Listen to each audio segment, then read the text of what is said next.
On a Saturday morning, a wife wakes to telling signs that her husband is not well. Before Sunday comes, a devastating diagnosis. A young father has a 1% chance of surviving. The search is on for a life-extending treatment. Erin, who lost her husband Mike, and Erin's sister Dana share the deeply emotional experiences and daunting medical logistics of loving someone through a terminal illness.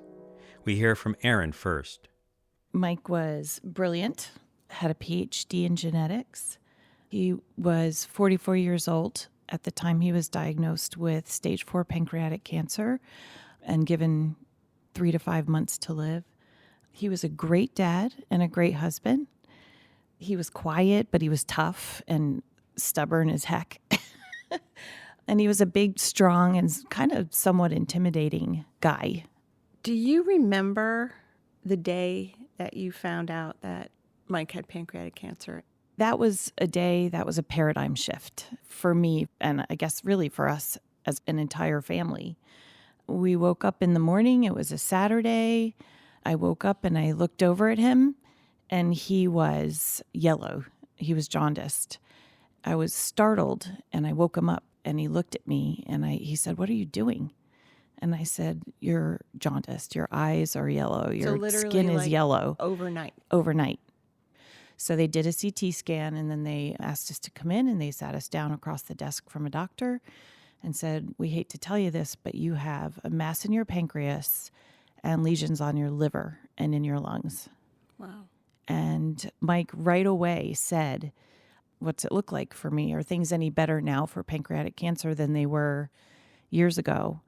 And the doctor said, "No." He said, "You have like a 0.5 to 1% chance of recovering from this disease at stage 4. So, basically that was it. So how did Mike's cancer change your life? Before Mike was diagnosed, I was a very, very happy stay-at-home mom and wife, and I loved my life.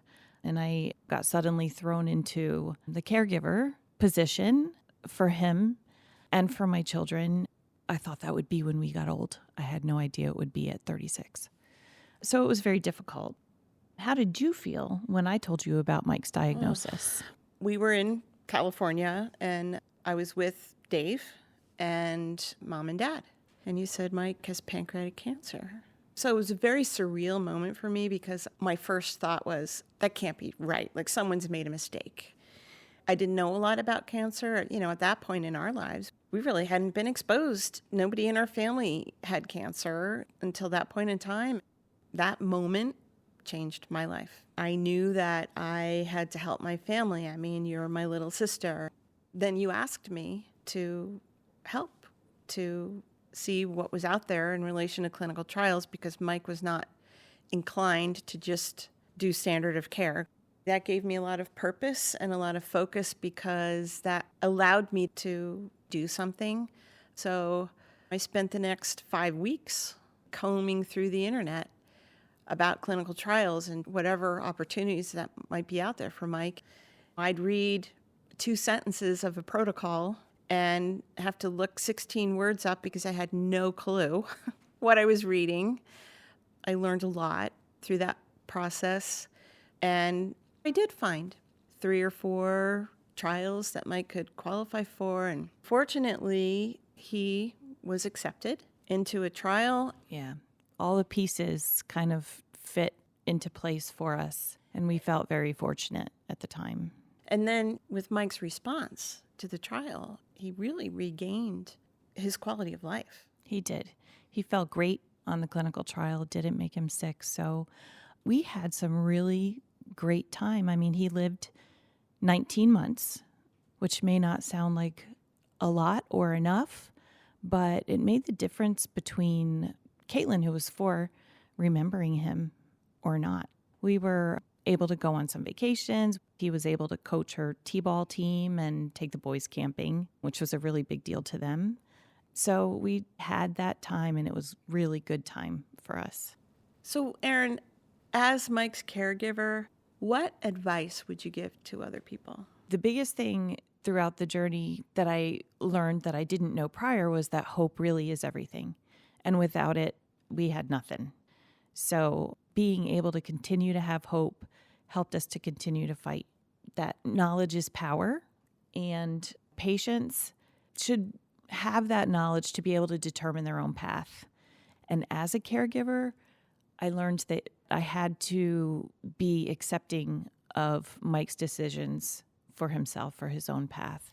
What surprised you about that journey? Mike got cards from not just throughout the country, but from people he knew throughout the world. Every night we go to the mailbox together and we get his cards, and he would come back and he would sit in his rocking chair and read those cards and just cry every night. And that was surprising to me because Mike, he was a tough guy. He didn't cry, but that became his practice, and it was cathartic for him. One of the things that stands out that surprised me was that his passing was very peaceful. It was very difficult getting to that point, but I can remember laying my head on his chest and listening to his last heartbeats. And I whispered to him at that time, I said, "It's okay. We're going to be fine." And his heart stopped beating.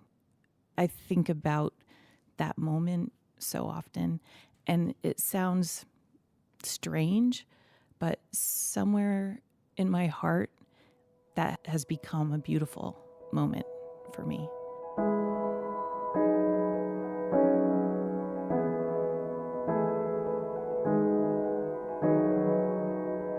A clinical trial gave Erin's family the gift of time. Turning heartache into hope, Erin and Dana made a gift to support the Conquer Cancer Foundation. Conquer Cancer donors have supported nearly 1,500 research projects to better treat patients like Mike. Join Erin and Dana, make a gift to Conquer Cancer, and give the gift of time. Visit conquer.org/donate.